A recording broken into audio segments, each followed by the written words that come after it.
Everybody go to their bar here. It's Tuesday again, so that means... No storage place. Talk. That's jive talk from now. Nudity on slick paper. It means Halitober's over and we're moving on to other things. Yep. Just our normal whatever fucking happens crap. Pretty much. And speaking of whatever happens crap, we have done we have done So Long, Pal. So long, pal. This fits because at the end, that's pretty much what you said to him. Well, don't spoil the ending. I'm not spoiling nothing. We're gonna get into it because it starts off with this dude walking to his car with like this pretty awesome like 60s, 70s music.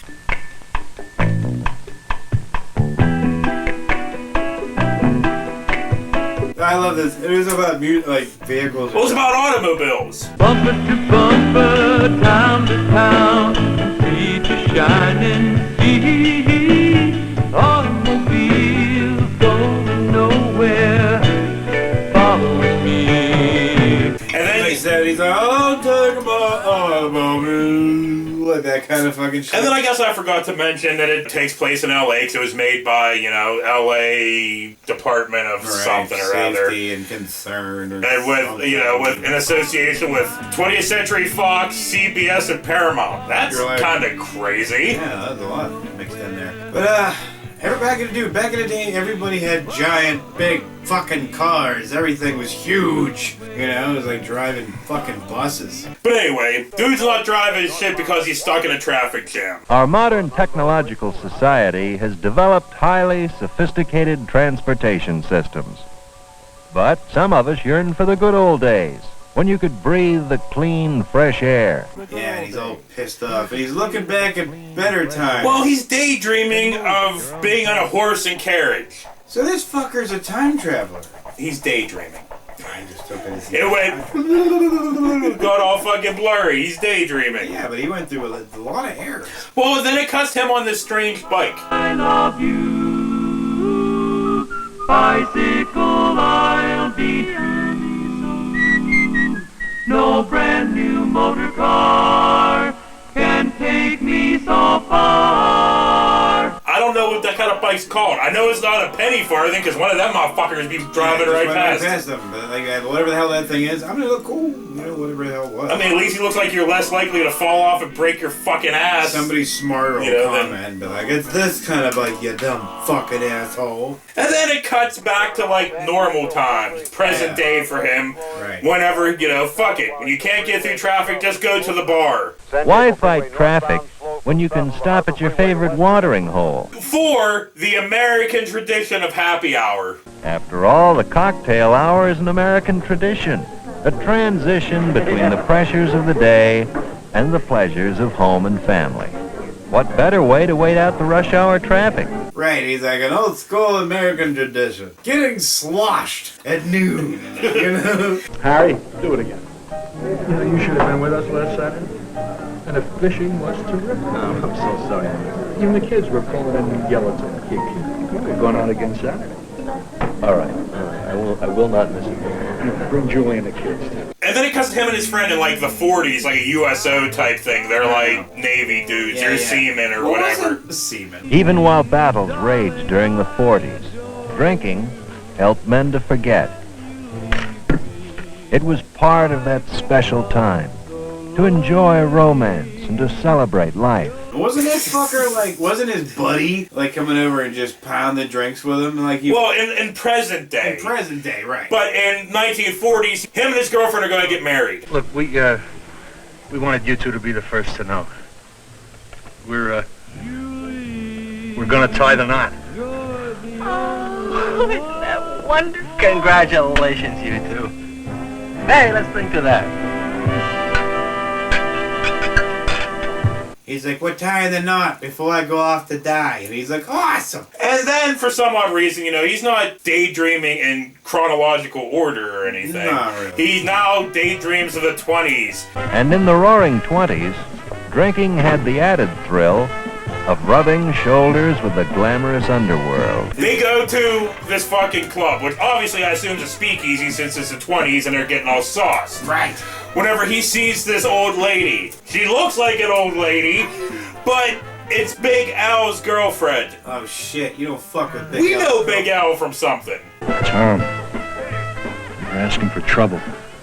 Yeah, but Joe, she's swell. She belongs to Big Al. What am I gonna do, Joe? I love her. You know, probably, but I can't recall right now. But they do this weird fucking thing where they're like looking at each other in front of Big Al. Balling the shit out of her in front of Big Al. And then they both stand up and like look at each other. Yeah, they grab each other's hand, they go off, and his buddy goes, "So long, pal." Like, you know, like, I think he tried to warn him. Yeah, he so did. His buddy was trying. Yeah. So the whole way through this thing, you'll get a pattern of this fucking idiot not listening to anybody because he really fucking doesn't. But anyway, He's the kind of friend you gotta eventually walk away from because they're stupid and they're gonna take you with them. Wait a minute. Give it a minute. Harry? Put it on my tab. well, he then daydreams of like the saloons of the Old West, where the whiskey or whatever gives men strength and vigor, or whatever the voiceover said. In the saloons of the Old West, straight rye whiskey cut through the trail dust and bolstered a man's courage. And all I could think of was, Lady! He was old Bill Swisherwobble. You know, I don't know, whatever his fucking name was. What they call him? This guy. Oh, I don't Did they give him a fucking name know. or anything, you know? I don't know. After this point, I was just thinking of Arthur Morgan for like 10 minutes before I actually started paying attention to this Oh, again. shit. But anyway, so like even in the Old West, he was drinking like a slob. But anyway, dude gets confronted by Old West Big Al. Rise up.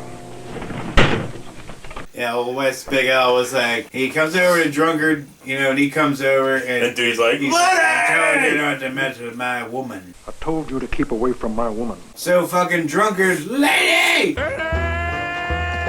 Fucking tags him, dude. He fucking a tour guide. Whoa. He was like, it's shocked that he got Well, hit. I thought for a second that he was just going to shake it off. Right. But no, he just blah. Damn, dude. So all the Old West people get fucking drunk, and then they just start like fucking dancing.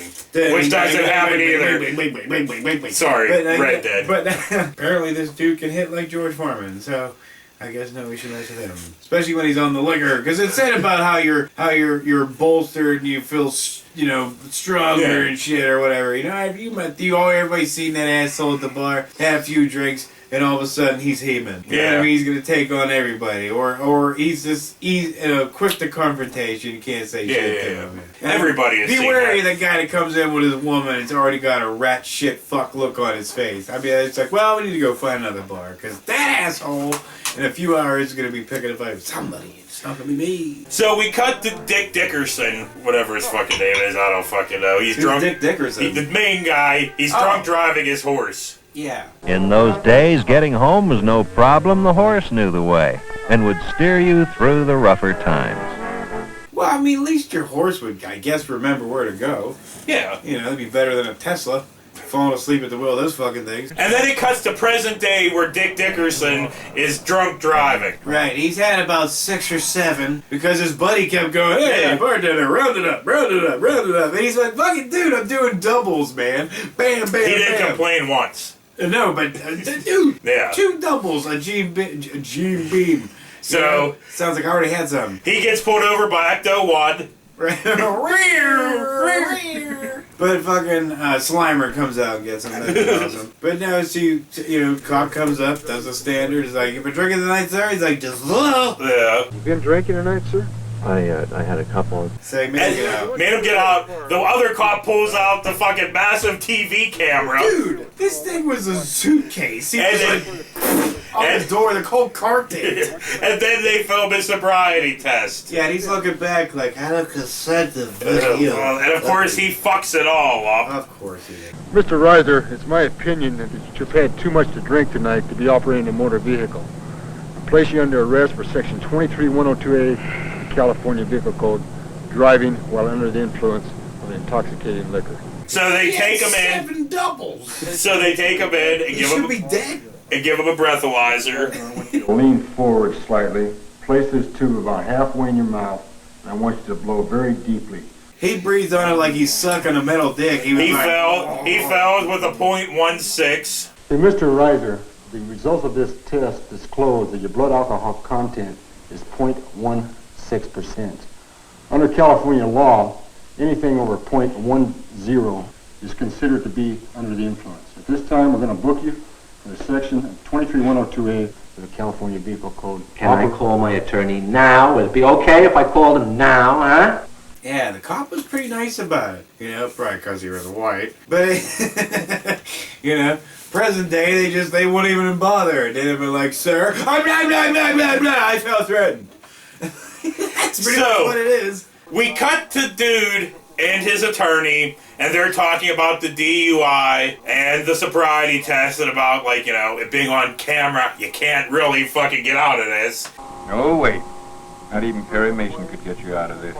So plead guilty. Not really, yeah. So the guy tried to tell him that, but he was like, but I'm white. I didn't understand. It used to be that you could persuade the judge and jury if you looked good in court because it was just your word against the cops. But who can talk themselves out of evidence like this? Where does that leave us? I think we have to plead guilty. Guilty? So it cuts to a trial where dude pleads guilty to like this evil judge guy, you know, the stereotypical fucking, you know, powdered wig. He looked like the bad guy from fucking Silence of the Lambs, except for he had like, you know, Hulk Hogan's goatee on him and the fucking wig. Guilty. Guilty. Take him away. No! Please!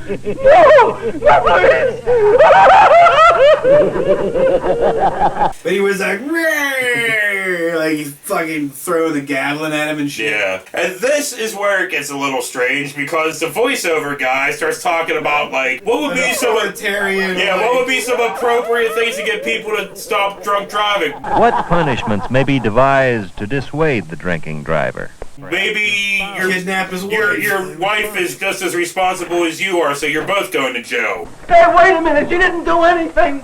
You didn't! You both may take up new residence for an extended stay.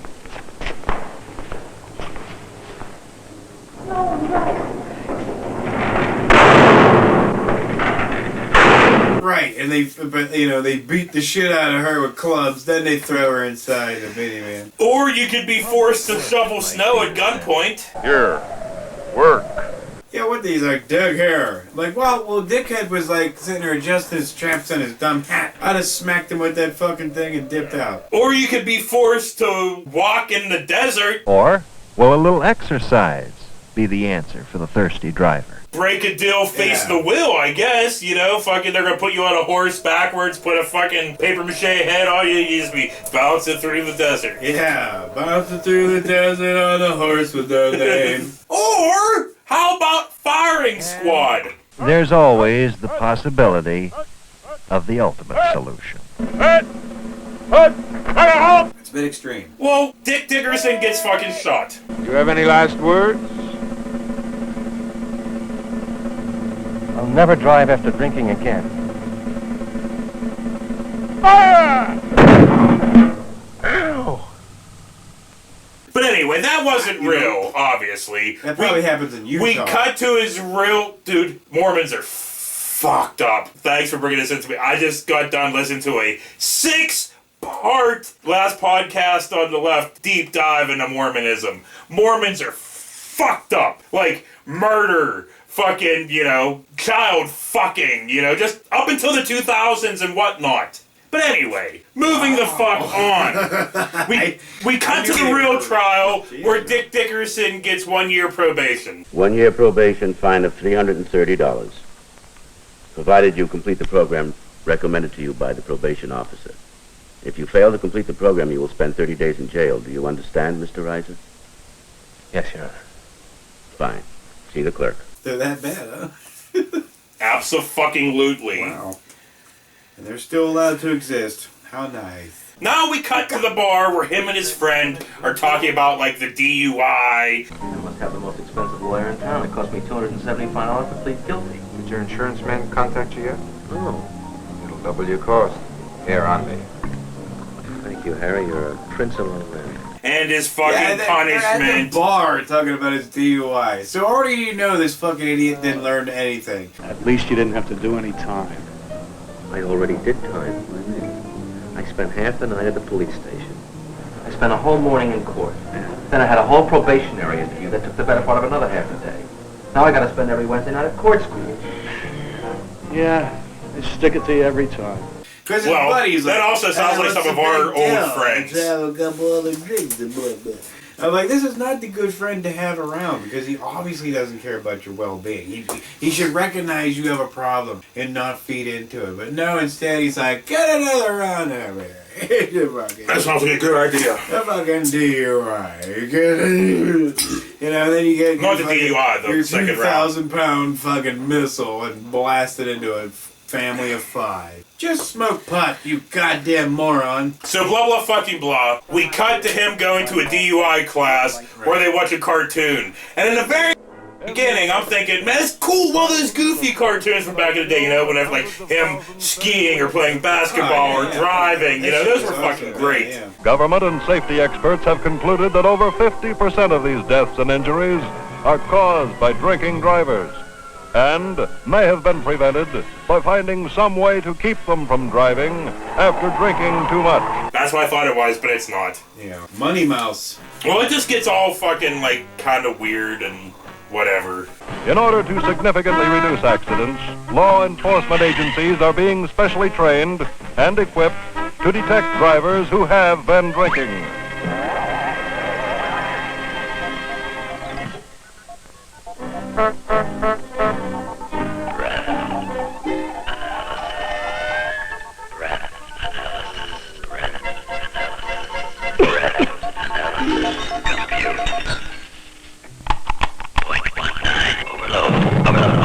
So we fade to dude fishing with his friend and his family and whatnot. Right. They're on a boat drinking, having a great fucking time. Yeah, they were having a great time drinking, hardcore, fishing. I guess I didn't see any fishing. Well, I saw poles. I saw poles, right? Yeah, but like then they had the kid driving so they could drink more. And it was like, holy shit! And I personally can't stand being around drunks. I can't.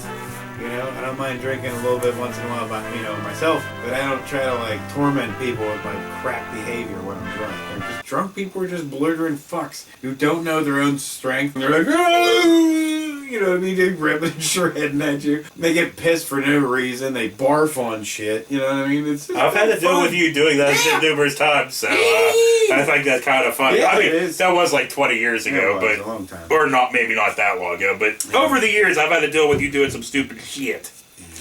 Now we cut to beach fun, where Dad pretends he's some kind of seagull and they're throwing bread at his fucking face. Yeah.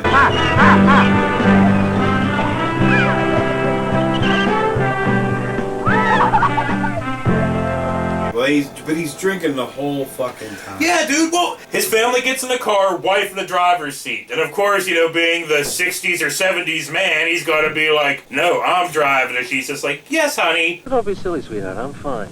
No, come on. I will drive. I will drive. Well, but he's like, don't worry about it, I'm fine. I already had 6 or 7 drinks. So they're driving down the road. He has a beer in fucking hand. He's driving like this. But at least he was fatherly enough to bring his kids in on the situation. Well, because let's take a song. Well, dude, they start singing "Row, row, row your boat." I just start having flashbacks of fucking Troll 2. Down the street. So anyway, I got my pounders in my hand. Walking down the street. Not only is he drinking and driving, but he's drinking, driving, and then taking his eyes off the road when him and his wife kiss. Well, yeah, but like the wife wasn't drinking, and she should have been responsible enough to like, honey, just what's the... So he's still drinking, driving. They're still singing "Row, row, row your boat."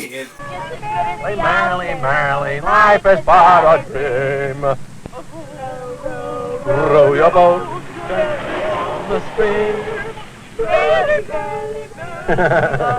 Life is but a dream. When they go for another kiss, all right, he looks up and almost hits a fucking surfer dude or something. Right. So he swerves. Hardcore. I don't think he needed to swerve that hard. Starts jamming on his fucking brakes and shit. Actually hit it one time, then let off. It doesn't matter. Idiot. Because he drives off a fucking cliff. Oh, maybe Toonsis was driving. Dude, we fucking lost it.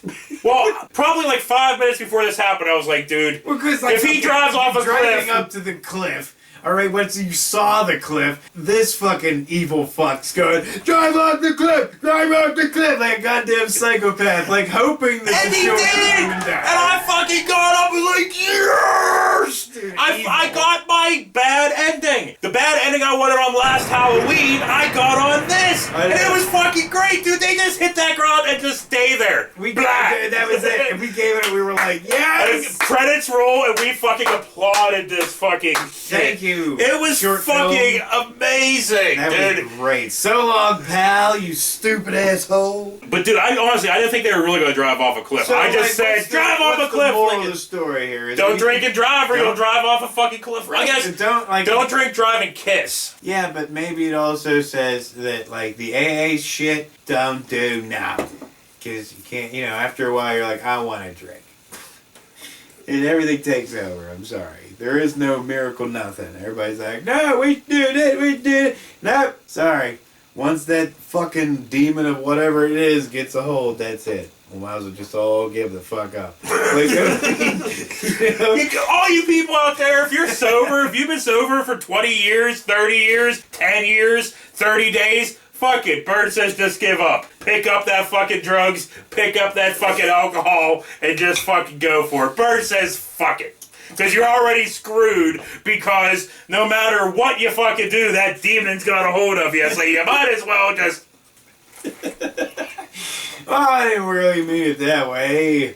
I mean, if you've been off the sauce or whatever for 30 plus years, you might as well just stay sober. What's the point of going back? Well, because what you just said was... No, I'm saying if you know somebody who's already blasted, you're like, I'm gonna put him in rehab. I mean, it's like you're wasting your fucking time. I still love... I looked over and noticed what you were wearing. I do love when you wear the class of 2017 fucking hoodie. What high school student you steal that from? I don't know. Well, you know what? He didn't want to give her his bike, so fucker had to go down. He went down. Geesh! They'll never find the body. It's okay. Because hell, even your son was already out of high school by that point, right? Yeah. He helped me eat him. On that note, for Gutter and Bird, we'll see you later. I don't know where the fuck I got this. I really honestly don't remember. All I know is it was like, it's a hoodie! I'm old now and I don't give a fuck what I wear, so if people look at me, I'm like, fuck you, I don't care. Like, I'm not in for fashion. Who am I trying to impress? Dude, if somebody sees you out in public wearing that, they're like, that is the oldest oldest 20-year-old I've ever fucking seen. Like, I feel bad for him. I got that Benjamin Button thing. Let's go in reverse. I was like, I started to get younger, and then also I just stopped here. I won't go any further. Whatever. So anyway. We're done. Yeah, done.